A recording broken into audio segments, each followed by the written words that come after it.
สวัสดีครับซูเปอร์สตาร์ผมวันนี้คือวันที่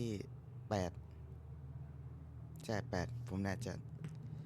ไม่ได้ใส่วันผิดโอเควันที่8วันนี้เป็นวันที่8ผมน่าจะลืมบอกว่าซูเปอร์สตาร์มันคุณคนดูแต่ว่าช่างมันเลยครับวันนี้เนี่ยผมพูดตรงๆว่าขี้เกียจ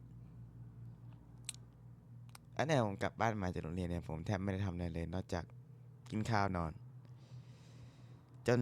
มาตอนผมอาบน้ำใกล้จะนอนนี่แหละครับเลยนึกได้ว่ายังไม่ได้แต่งนิยายเลยนี่หว่า ก็เลยแต่งไปหน่อยหนึ่งนะครับหน่อยหนึ่งประมาณ3,000 กว่าคำอะไรตัวสอนสึกอ่าไม่ได้เยอะไม่ได้น้อยไม่ได้อะไรหรอกครับแต่ว่า